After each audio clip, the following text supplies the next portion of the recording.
exhausted just from trying to get the Play-Doh open. Please, if you can figure out how to open it, please feel free to open the Play-Doh and play with it as we're doing whatever we're doing.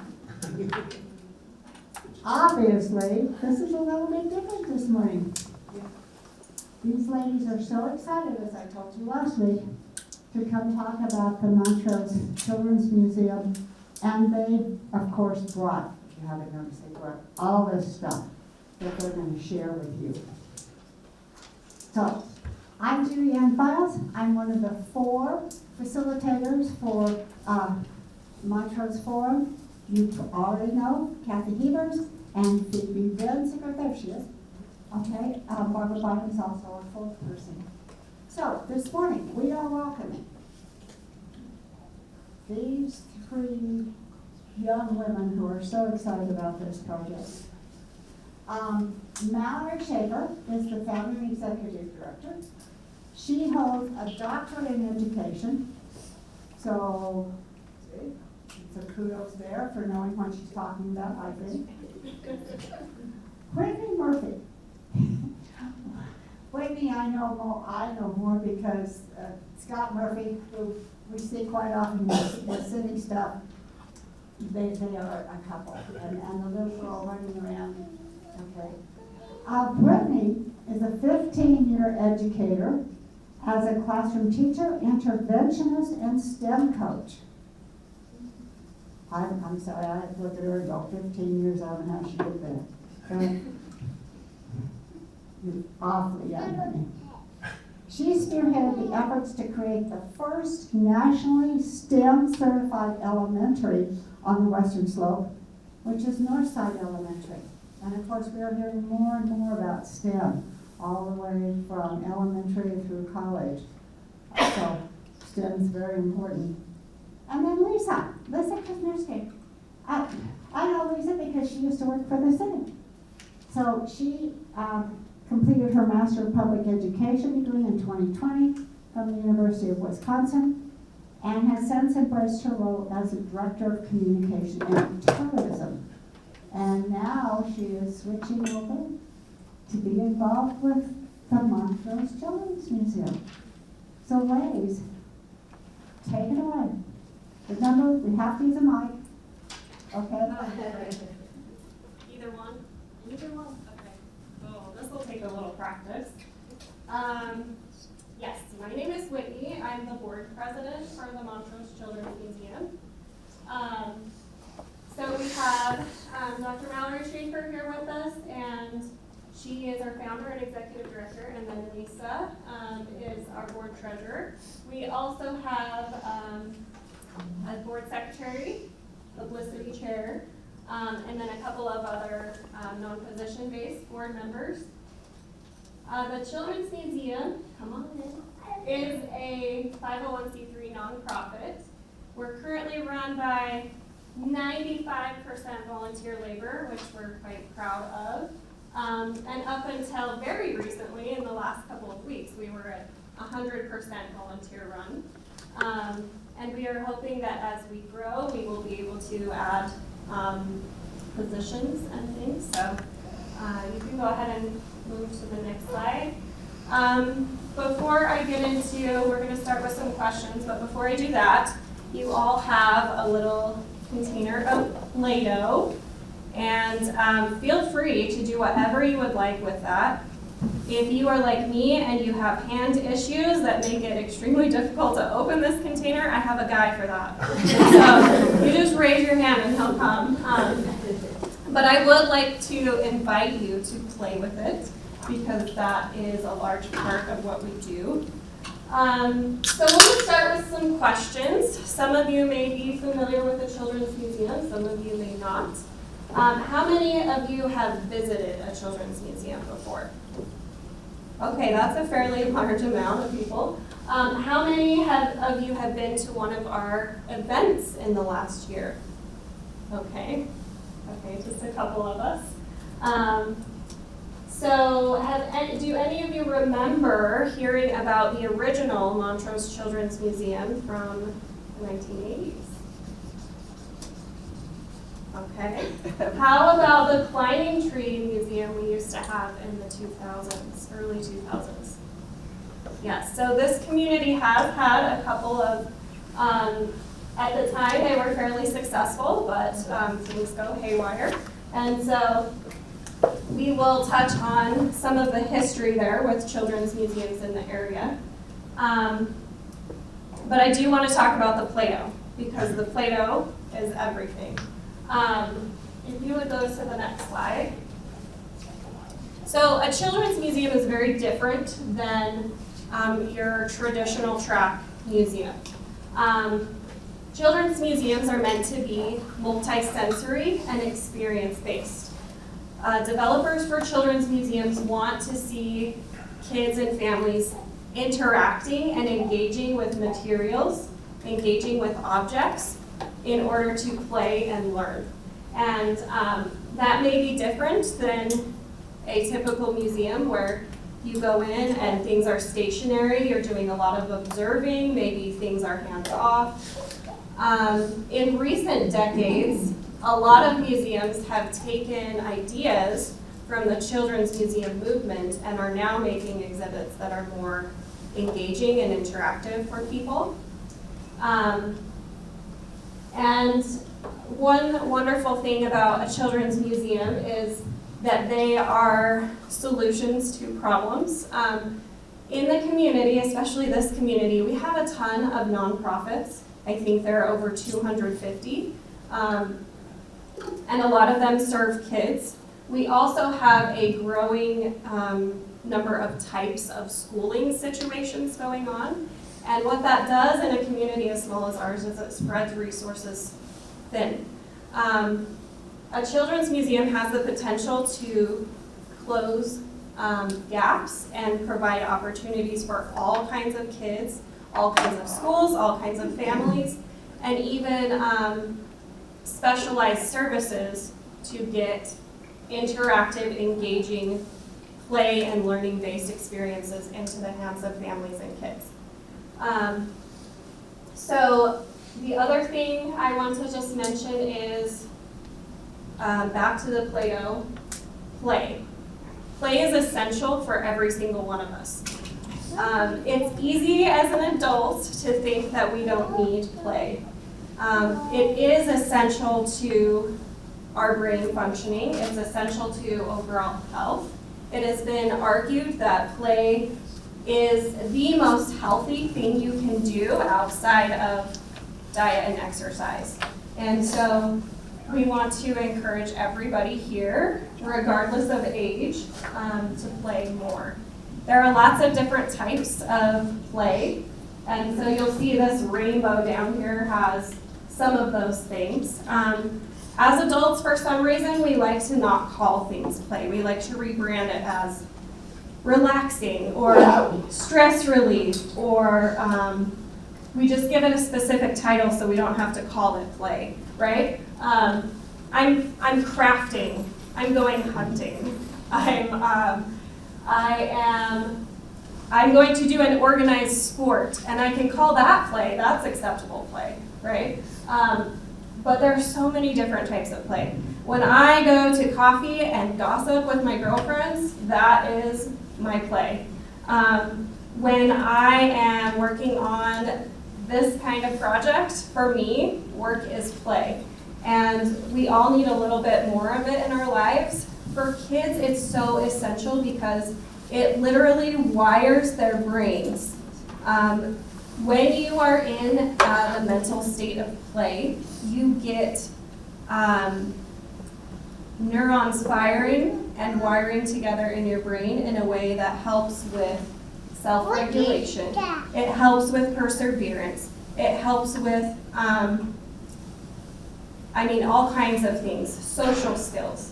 And so kids need more of this in our lives. There are a lot of studies that show that kids that don't get enough play tend to really struggle as adults. And for adults, when we play, it helps build our resilience and our ability to deal with all kinds of stress. So, you might just think about like what your favorite way to play is. Everybody has a preferred method of play.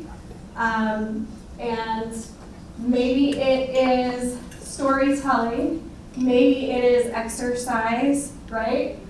Maybe it is planning and organizing, or maybe it's competitive. There are all kinds of ways that we can engage in play that helps us stay healthy. So I just want to encourage you, if you haven't and you feel like it, I want to invite you during this time to play. And then also afterwards, we are hoping to open it up so that you can be invited to play with some of the smaller resources that we brought.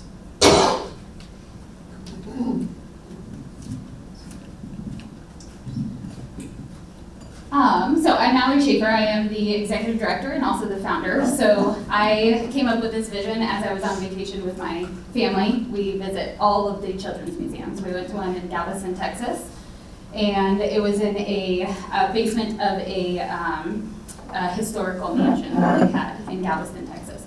So I was like, this is amazing. This is something that Montrose needs. It was completely business-based. So organizations and businesses within Galveston, Texas had sponsored it. So their pediatrics was sponsored by the hospital. And it was just little tiny rooms, and I thought it was amazing. My kids spent 4 hours there, and then we were able to go to the beach afterwards and experience all of that.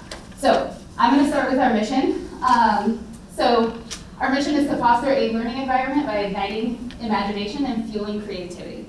I'm not gonna read through all of this. I would like you guys to kind of just look through it. I think the biggest thing for me is igniting imagination and fueling creativity. As we've been working in the space that we have, so let me back up. We have officially secured a space. So we're gonna be opening June 29th will be our grand opening. As we have been working in there, I've had my kids in there, Whitney's kids have been in there, we've had some community members coming in and painting on the walls. So these kids have been in, all of our kids have had to be there, we don't have childcare, so they just play. And I took some photos, if you go to the next slide, I took some photos of the different things that are already meeting our mission, even though we're not open. So these are just some things the kids found, a bunch of crafting stuff. So they had a crafting competition. This was just some scrap wood from the stage my husband was building. And one of the little boys just grabs it and starts coloring on it and building his little guy. So these are just some examples. My daughter, we didn't have any of the exhibits in there yet, but she figured, oh, mom and dad just painted the baseboards. I'm gonna take the tape and I'm gonna start using it for counting. So this is kind of just a vision of what our mission is looking like already without even being open. So that was a huge thing for me to see, and you guys kind of get a sneak peek of some of the things that we have in this, what the space looks like. But I think that's the biggest thing for me is that we are meeting that mission, even though we're not open, even though we're just doing pop-ups, we are bringing that to the community. So, and then this is our vision. I'm not going to read through all of that either. It's pretty much what I just said. We want to create a diverse learning environment for everybody. We want to be a resource for all of the teachers and the kids in the community, even the adults. Like Whitney was talking, my stepmom has Parkinson's, and she also has a form of dementia. And so when we go out to Arizona and she's playing with the kids, you can see all of those different neurons firing for her. So she's playing with Play-Doh, she is writing letters using our mail and ship exhibit, she's doing all of those types of things. So it has been really fun to be able to see her kind of grow and build those things with my girls as well.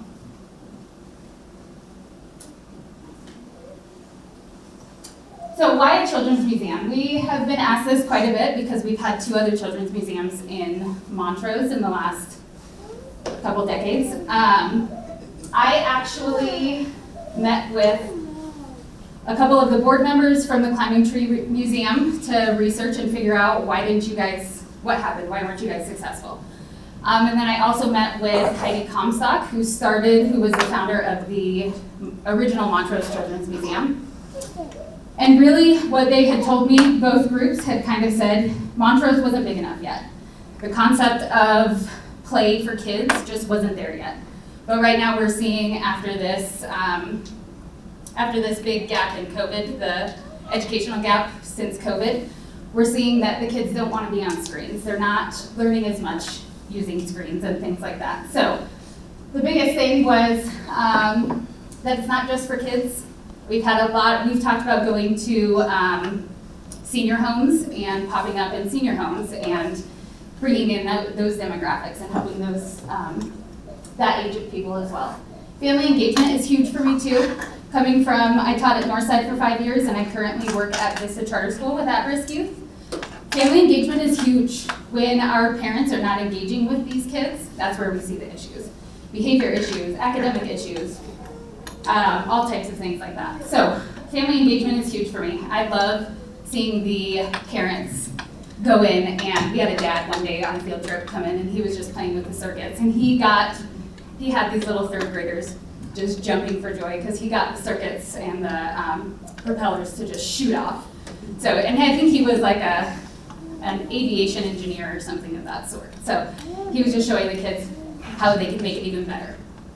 Again, power of play, Whitney kind of went into that, positive and interactive play. We've talked about bringing in pure kindness and kind of working with our employees and our volunteers to teach them how to speak with the kids and how to help those kids work through those bullying issues and issues that they might see in school. I need to grab some water, sorry. So, we were asked a lot from when we went to people asking for money, like, hey, we want $10,000 for this cool construction exhibit. Scott Schreiber says, well, how do you know we need it? So we went back to the drawing board, and Whitney and I and the rest of the board, we started working on what does a feasibility study look like. So we surveyed over 200 people, and everything came back from, and it was a group of 200 people that had come to our events, had all different ages, right? And the biggest thing was that they wanted to see kids off of screens. They wanted to see kids interacting and learning about the community. So we went back to the drawing board and we started deciding, like, hey, maybe we can come up with a way that Stryker Construction can support this, and then we can also have other construction companies come in and we can teach the kids tool safety. We can teach the kids about construction safety and all those different things. So just integrating that education within the museum as well. So these are just some screenshots from our feasibility study. This was probably a 60-page study that we did with all of the analyzation and everything on there. So these were the most important things that I pulled for this. This is the 200 responses on the different exhibits that they would like to see. So immersive dramatic play, which you can see our Magic Circle exhibit is over here. So that would be our dramatic play where the kids, my husband just built a stage, so the kids get to go up on the stage, they get to get dressed, we have a green screen and an iPad, so they can even choose their background that they want. We also have science and technology that everybody wants to see, visual arts and crafts, nature and environment, history and culture, music and performing arts, physical activities and sports, health and safety awareness. And looking at all of these, we have about 15 exhibits planned for our physical space, and almost every single one of those that the community has asked for is in the works right now. And then we've also got the visitation, so who's interested in this? So we have, this guy is, the blue one is, would visit multiple times a year, so that's 37% of people, so that they would visit multiple times. We have once per month is the 26%, a couple to several times a year is 29%, once per year, and then the small one is rarely or never. So out of our 200 people that we surveyed, most of them would be coming at least once a month, if not more. And then these are just the ages of the people that have kids. So the demographics that we're looking at right now is 0 to 15. Only about 7% have 15. Currently our exhibits are around ages 0 to 8. One of our biggest pushes for the future is to expand that programming. And we're working on that right now. My daughter is 10 and she still kind of enjoys going to the museum and playing with the babies and things like that. But I would like to see more older things for older kids as well in the future.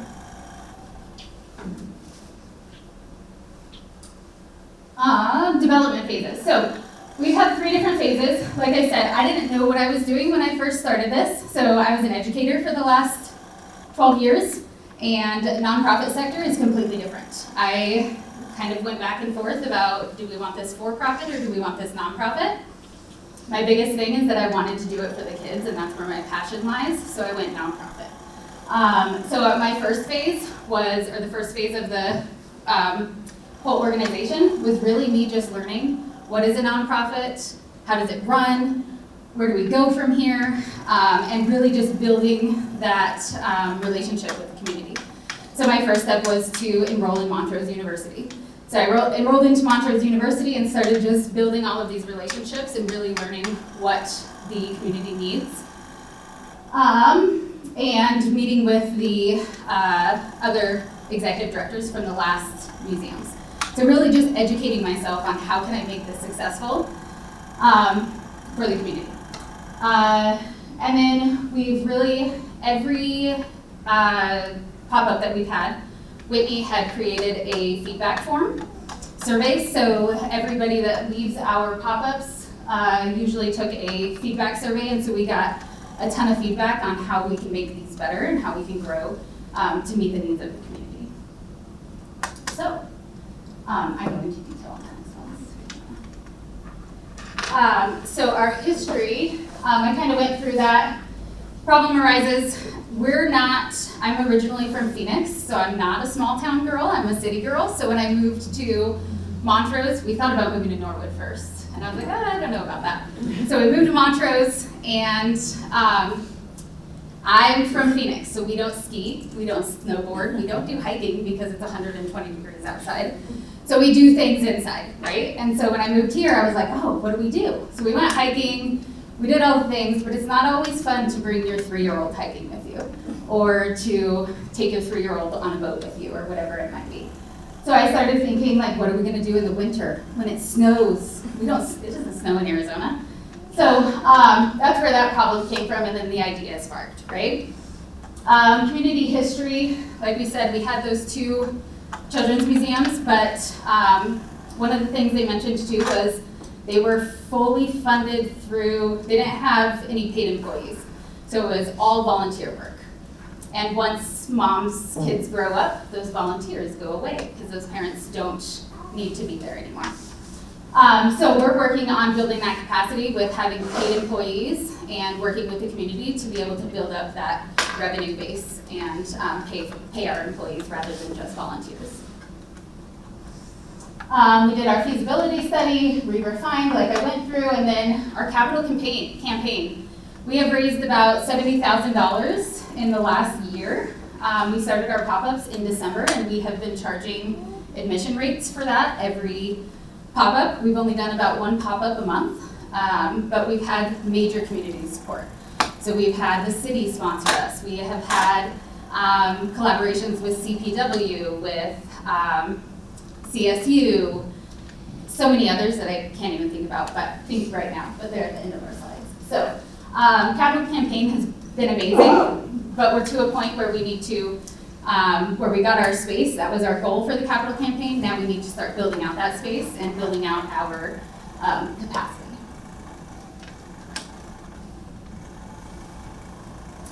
So this is just the current impact. It's pretty amazing. These numbers really only come from probably about December.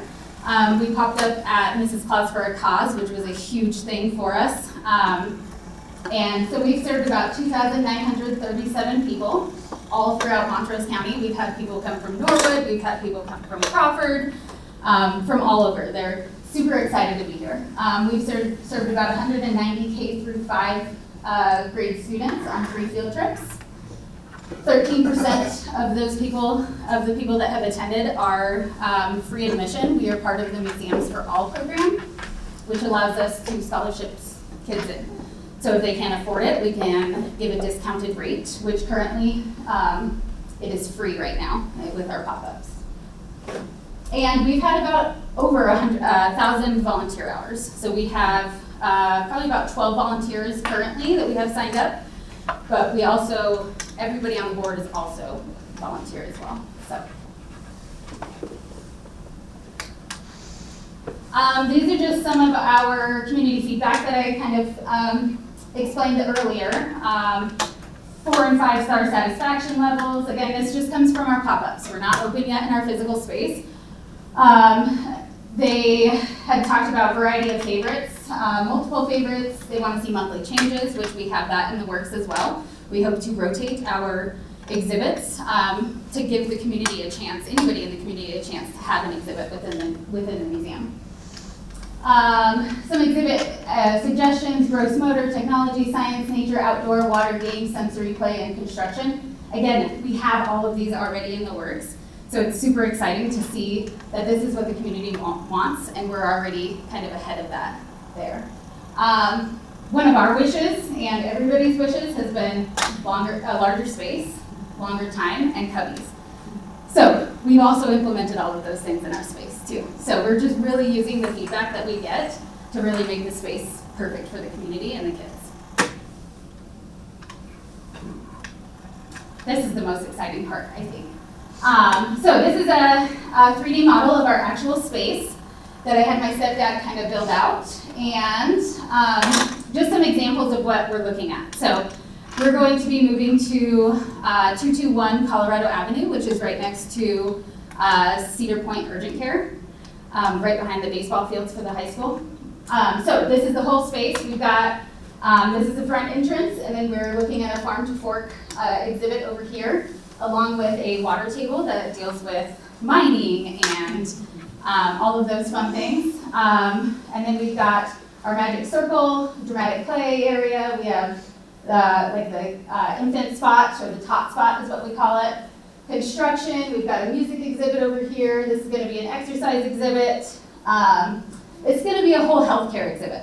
My dream is to have Montrose Regional Health sponsor our entire healthcare exhibit, and then have the smaller entities, such as Tobler Dental, have a smaller exhibit within there, or a vision doctor in there as well. So. And then back here, this is kind of a open space. This is where our pneumatic tube is going to be, which is one of the most exciting exhibits, where the kids, it's a vacuum and air exhibit, where the kids get to put something into the tube, shoots it all around, and then it shoots out the other side of the tube. That's also going to be our workshop and classroom space. So it's kind of a flex space. We'll also have birthday parties back there. Lots of fun things. And then we have our outdoor space. We're looking at redesigning this. We're working with Cedar Point Health or Cedar Point Urgent Care, to maybe make it a little bit bigger for our end and a little bit smaller on their end for the, just to flip it, because they just use it for their breaks. So we're hoping to have a big outdoor space where we have a wilderness exhibit and maybe some heavy equipment things that the kids can play with in the sand. And lots of other future plans out on the outdoor space. And then this is just another version of it, just tilted it a little bit more so you guys can see the entrance. There's the desk and all the different things. We've got some fun things. We have a Lego wall that might go here. We have a magnetic plumbing wall that we're going to have up that we can switch out with gears and things like that. So lots of fun, exciting things happening.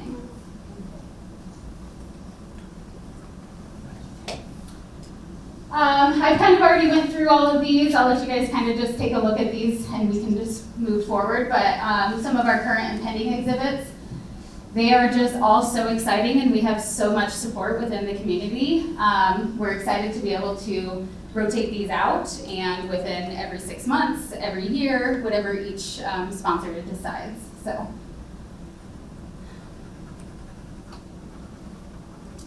These are just some examples of some of the exhibits and some of the events that we've had. So here's our mail and ship exhibit. Up at the top, you can see some of the kids transferring money. This is my daughter up here. She was playing with the snap circuits that we have in the back there, and she got the light bulb to light up. Our top spot is there, and this is the pneumatic tube that I was talking about. We don't quite have it built yet for our wall, But they get to put a little scarf or a ball in the pneumatic tube and it shoots it all around and then it shoots it out. They love it. We have a giant bubble exhibit, we have a fishing exhibit, and then that's part of our music exhibit where we have a little bamboo xylophone. And then these are just some exhibits that are in the works. So this is kind of a model of the water table that we'll have. It's not going to be that big, maybe eventually, but very similar to that. And then we've got all of the rocks and the mining, and this is going to be our farm to fork exhibit.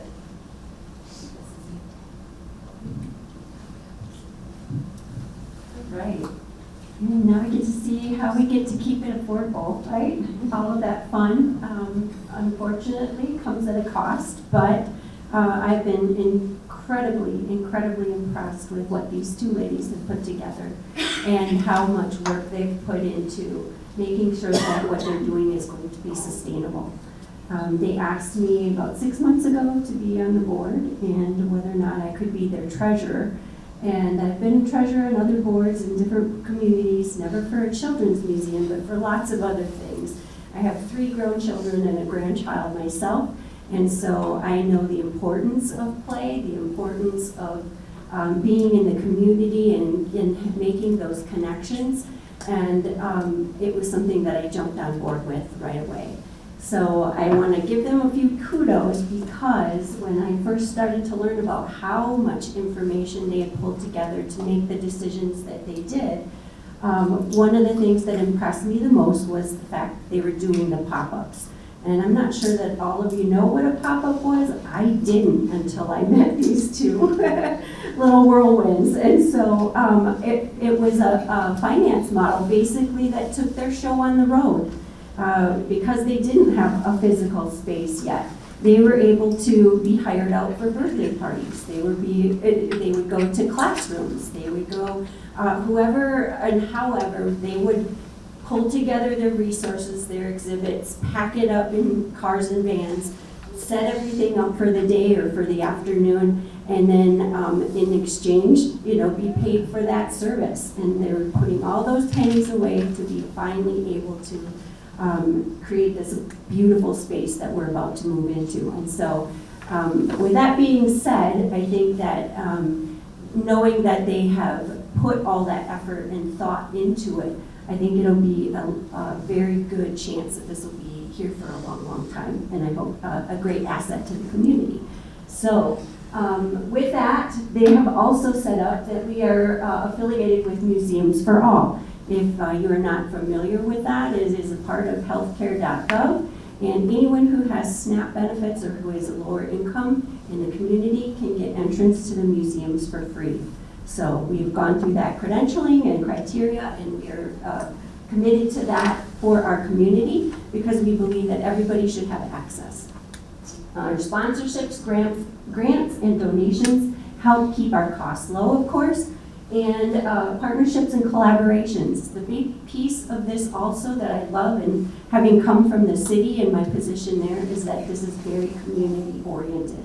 We really want to make those connections. We really want to make those networking opportunities for people to understand that a family that lives here really has an outreach to the community. The community cares about them.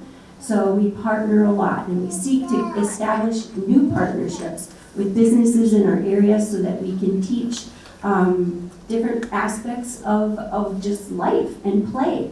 A great example is Magic Circle and our community relationship there. The mail-in ship came about just kind of as a unique, I think we were just brainstorming one day, and how do we make sure that kids know how to write a letter?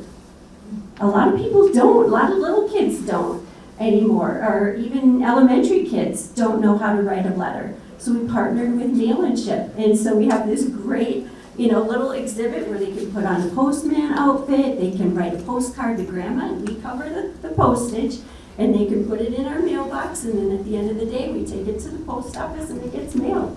So it's teaching all of those skills in play and being able to share and building that network with the community that I think is extremely important. And of course, because I'm the money person, or that's my background here, I like to look at things a little bit more with charts and tracking. This graph shows our projected revenue and how we've got five-year plan, how we're aiming towards these goals. So earned income from our general admissions, group admissions, sponsored admissions, and then hopefully memberships will increase a lot to help us fill this out so that we're about 55% sustainable with earned income just from our physical space and being able to cater to the community. Contributed income, which would be all of our donors and exhibit sponsorships, we're hoping to make that about a 35% chunk of our pie. And then granted income. Of course, we're going to go after some grants now. We have already. We've got a little sliver there. But what we were finding is that by not having a physical space and not having an address was holding us back from being able to tap into more granted income. We've jumped that hurdle now, and so we're so excited to be able to follow through with that line of funding. Right now, I'd say we're about 75% here, about 24% here, and maybe another 2% up here. But this is our goal, and this is what we feel through our feasibility study, what we know about the community, and especially Montrose County, that this will make us sustainable. And our rates and memberships, this too has gone, a lot of thought process was put into how do we charge for things. How do we make sure that we're not excluding people because we're too expensive, but yet we have to cover our bases too. Right now, our daily rates, our children 1 and up are $8, same as an adult. Senior 65 and over 7, military with ID 7, group rates definitely are available upon request because we will give a discount to a bigger group. The $8 came about with a lot of thought process. Like I said, we tried to compare it to if you were going to spend some time at a movie, or if you're going to spend some time, if you were going to drive to GJ, of course there's more expense there with gas and travel to do things. And found that the rate that we got it set at is pretty low actually. It's about as low as you can go. And it's very comparable to other museums in the area and Grand Junction and other places. So remembering our family memberships right now, we've got them set up at $250 for the whole year. But if you purchase one before we open in June, it'll be at $190 where we've got a discount there. And then our Discovery membership, $300 and then $280 before July. And I'll have one of you talk a little bit more about what the difference is between the family and Discovery membership. So the two different memberships, the family membership is a family of 4. Sorry, I want to make sure I tell you guys this correctly.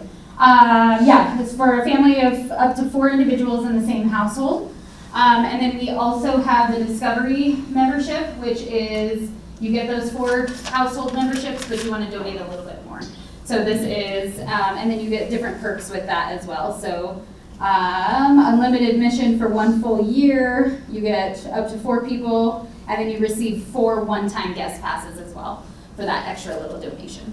And then I just wanted to talk about the prices. So we do have a discount until July 1st because our opening date, so if we buy memberships beforehand, you will get that discount of $190 instead of $250. So it will move up as we start opening and moving forward.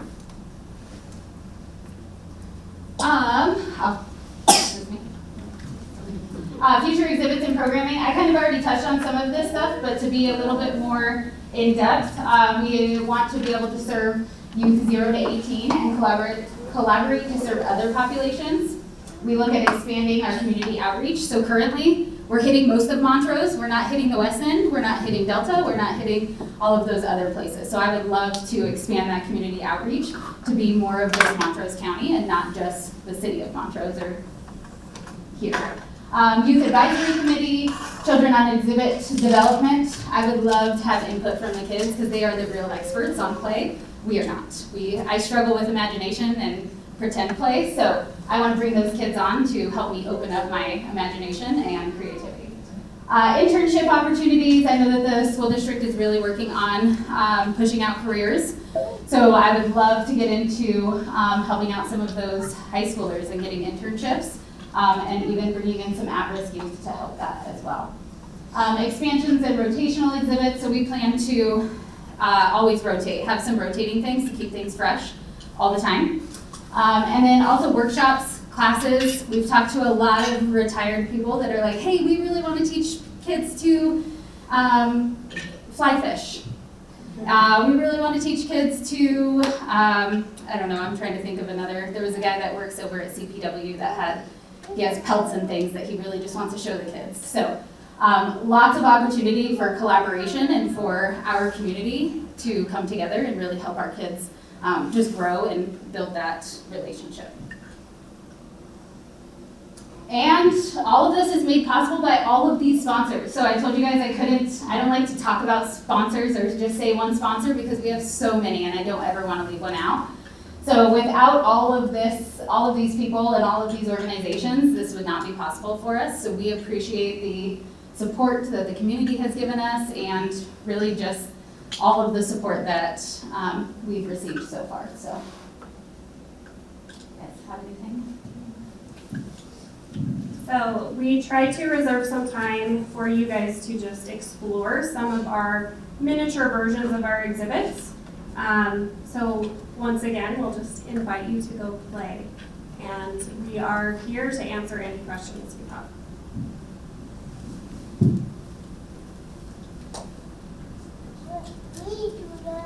You know the rule that you have to use a microphone. And it has to be turned on its own. A delayed switch there. Anybody have questions before we go play?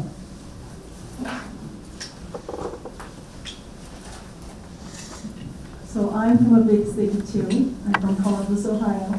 And when I was raising my family, we went to the Center of Science and Industry, which I am just so excited about this because this is like a mini opportunity from what I came from.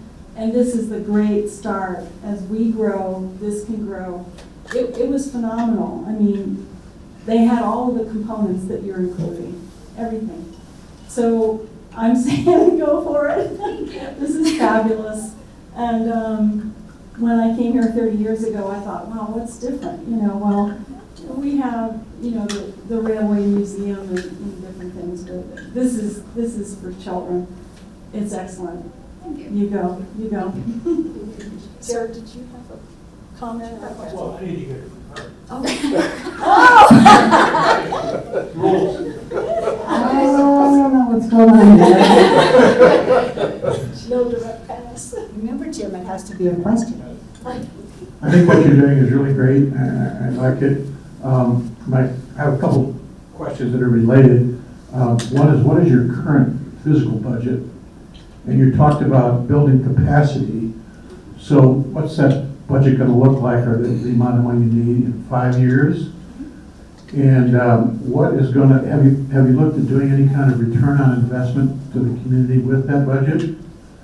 And then the other question I have is, there's a saying that, you know, that person didn't play very well in the sandbox when they were growing up. What kind of education or experience with social skills are you going to develop? You want to take the financial part? Financial part? Well, yes. I'd say, question that I remember, you shot off a bunch. 5-year plan. We've got, gosh, I'm not gonna remember all of our numbers at this moment, but I definitely can sit down with you and talk about it. 5-year plan, I think we want to be somewhere in the at least $250,000 profit range, so that we can be using that money, like I said, to return to the community and to build those relationships. The two that I started with, Magic Circle and Mail and Ship, I think are really important. And as I was the Director of Communications and Tourism in the city, a big part of my job was business development as well. And so I worked with a team of 3 where we really helped new businesses come to town. The businesses that were here stay in town, which was a huge part of it, especially during COVID. So how do we pivot and make those connections happen? That's what I think is a really important part of this, because they do want to reach out to the different businesses. When children play, they learn about the world. And when they learn about the world, they learn about the mailman. They learn about a construction truck that might be tearing up the street in front of their house. They learn about the bakery that they go to get donuts after church on Sunday morning. They learn about all those businesses and all those people that have those opportunities. So I think that's a big part of what we're trying to do. The other piece of trying to make sure that we're sustainable and connecting to the community, I think, is just the fact that we're not relying simply on donations. We're not relying simply on grants. There's a lot of hard work that's been put into this in volunteers, for sure. And do we want to transition that to be more sustainable to paid positions? Yes. And so by getting all those networking opportunities and making sure we're having those connections, I think will benefit us in the future so that we have the right people locally who can also be supported, their family, by getting an income from what we're doing. So it's not like we're trying to bring in 100,000 jobs by building out a new box store on the east end of town. This is something that really is community-based, grassroots based. And I don't know if I'm answering all of your money questions, but definitely I can sit down with you and share more information. Any other questions? Play well in the sandbox. Yeah. So you mentioned social emotional work, and I love that. I love building relationships with the kids, and I think that that's the biggest thing is building those relationships with the kids. So having consistent employees and volunteers will build that rapport with the kids. And then also I talked a little bit about partnering with other organizations. So I've talked closely with Peer Kindness. Peer Kindness works with bullying prevention. So we talked about training our employees and our volunteers on helping those kids work through those dilemmas and those issues that they might be having. So just bringing in more organizations that are specialized in that. So we're not experts in social emotional learning, but I want to bring those experts in so we can work on becoming experts in that. Yeah. This is a little bit of a tangent, but I think it's important and it's related, and I'm so grateful for your questions. So we have a group of special services providers that are actually going to come in and do a tour of our facility and give us some of their insights. Because one of the future programming options we had discussed was, for example, my son is in occupational therapy, and it is really hard to take what he learns in occupational therapy and regularly apply it at home. But he needs all of those practice sessions with his social skills and his emotional regulation and his sensory issues. And so I would love to be able to have like therapy hours where other providers can come in with their kids and families and then support their kids' needs in a place that feels really safe and fun for them.